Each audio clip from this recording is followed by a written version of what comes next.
हम देखते हैं एक ताकतवर आदमी फिनिश्ड और उसके चेले एंडी को। इस वक्त ये दोनों जंगल में एक बहुत बड़े जंगली सुअर को पकड़ने जा रहे थे जो लोगों की फसलों को बर्बाद कर रहा था। गांव वाले उससे बहुत तंग थे।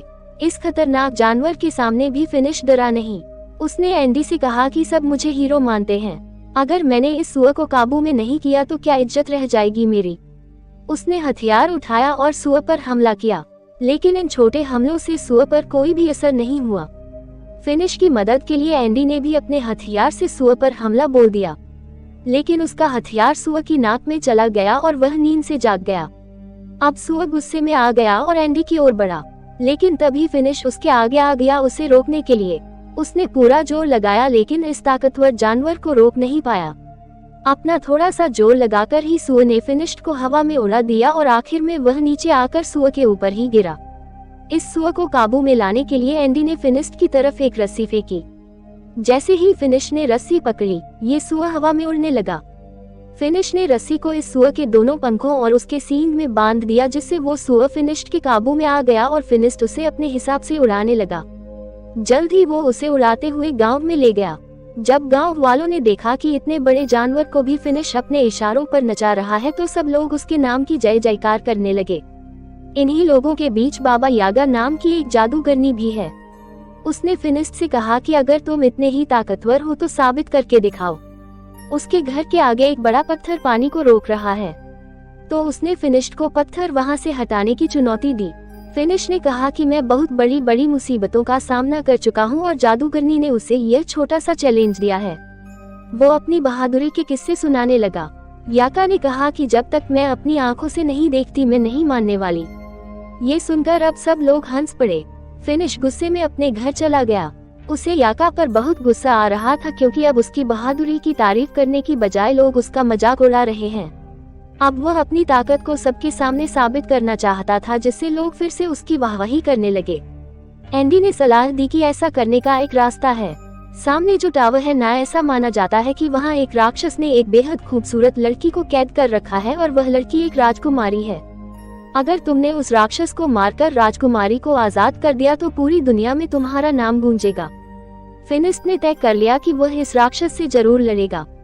रात होते ही फिनिश और एंडी उस टावर की ओर निकल पड़े। वहां पहुंचकर उसने देखा कि यहाँ पहले से ही कुछ योद्धा इस राक्षस को हराने आए थे, लेकिन वह लोग मशहूर होने यहाँ नहीं आए। वह तो राजकुमारी को बचाकर उससे शादी करना चाहते हैं। उन सब ने फिनिश से पूछा कि अगर उन्होंने मिलकर राक्षस को हरा दिया तो राजकुमारी किसे मिलेगी। इस बात पर फिनिश ने कहा कि मुझे नहीं चाहिए ये राजकुमारी, मैं तो बस यहाँ पर नाम कमाने आया हूँ। अलग जाकर फिनिश ने एंडी को बताया कि वह उस राक्षस को अकेले मारना चाहता है, इसीलिए वह सुबह का इंतजार नहीं करेगा। ये कहकर वह टावर के अंदर खिड़की से चला गया। वहां पहुंचते ही फिनिश को वह खूबसूरत राजकुमारी मिली। उसने फिनिश से कहा कि क्या तुम भी मरने के लिए आए हो। फिनिश ने कहा कि मैं तुम्हें बचाने आया हूँ। ये सुनकर लड़की भाग के अंदर चली गई। उसे रोकने के लिए फिनिश ने उसका हाथ पकड़ लिया। राजकुमारी ने अपना हाथ छुड़ाया और एक पिलर के पीछे चली गई। तभी पीछे से एक सांप ने फिनिश पर हमला कर दिया। फिनिश इस सांप से लड़ने लगा। तभी फिनिश को समझ आया कि यह कोई आम सांप नहीं है बल्कि उस राक्षस की पूंछ है जिससे लड़ने वह यहाँ आया है। ये देखकर उसने पहले तो राक्षस पर खूब हमले किए, लेकिन जब कोई वार काम नहीं आया तो फिनिश ने उस राक्षस की दुम यानी उसके सांप वाले मुंह को हाथ में पकड़ लिया और अपनी पूरी ताकत से इस सांप के मुंह को चीरने की कोशिश की। लेकिन जैसे ही फिनिश ने उसका मुंह अपने हाथों से खोला, सांप ने फिनिश की आंखों में थूक दिया और अब फिनिश को नजर आना बंद हो गया। वह अंधा हो गया। अंधा होने पर भी फिनिश ने हार नहीं मानी और अपने पैर से टटोलकर अपना हथियार ढूंढ लिया। अब फिनिश ने दोबारा उस राक्षस पर हमला किया, लेकिन वो राक्षस गायब हो गया। फिनिश ने इतने हमले किए कि टावर टूटने लगा। टावर टूटने के शोर से सभी योद्धा भी जाग गए। वह सभी टावर से गिर रहे मलबे के पास आए। इन योद्धाओं को ना राजकुमारी दिखी न ही राक्षस, बस दिखा तो मलबे के नीचे दबा हुआ फिनिश जो धीरे धीरे उठ रहा था। जब एंडी को पता चला कि फिनिश अपनी आंखें खो चुका है तो वह उसे वहां से ले जाकर घर छोड़ आया। फिनिश अपनी आंखों को खोकर बहुत गुस्से में था। वह बहुत चिड़चिड़ा हो गया था। उसकी यह हालत एंडी से देखी नहीं गई। एंडी मदद के लिए बाबा यागा के पास गया। उसने बाबा यागा को सब कुछ बताया कि फिनिश के साथ क्या हुआ, लेकिन बाबा यागा ने मदद करने से साफ मना कर दिया। क्योंकि जब वह मुसीबत में थी तो फिनिस्ट ने भी उसकी मदद नहीं की थी। ये बात जब फिनिस्ट को पता चली तो वह बहुत उदास हो गया। इसी तरह वक्त गुजरता रहा। अब एंडी ने भी फिनिश के पास आना बंद कर दिया था। वह अपने सारे काम बहुत मुश्किल से कर पाता।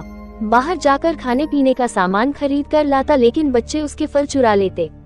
अब उसके पैसे भी खत्म होने वाले थे। एक दिन एंडी फिनिश के घर आया तो उसने गुस्से में एंडी से कहा कि उसके पास एंडी के लिए कोई काम नहीं है, तो तुम एक काम करो, कुछ और ढूंढ लो। ये सुनकर एंडी वहां से चला गया। बीतते समय के साथ फिनिश के सारे पैसे खत्म हो गए।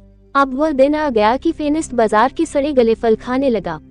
ऐसे ही एक दिन जब उसे सड़ा गला फल भी नहीं मिला तो वह अपनी टोकरी लेकर बाजार में बैठा रहा। बाबा यागा वहां से गुजर ही रही थी कि तभी उसने फिनिश को देखा तो उसने अपनी टोकरी से कुछ खाने का सामान फिनिश की टोकरी में डाल दिया। इससे पहले ये दोनों कुछ बात करते गांव पर कुछ लुटेरों ने हमला कर दिया। ये लुटेरे गांव के लोगों को मारने लगे। फिनिश देख तो नहीं सकता, लेकिन उसे अच्छे से सुनाई दे रहा था कि कैसे लोग मर रहे हैं, तड़प रहे हैं।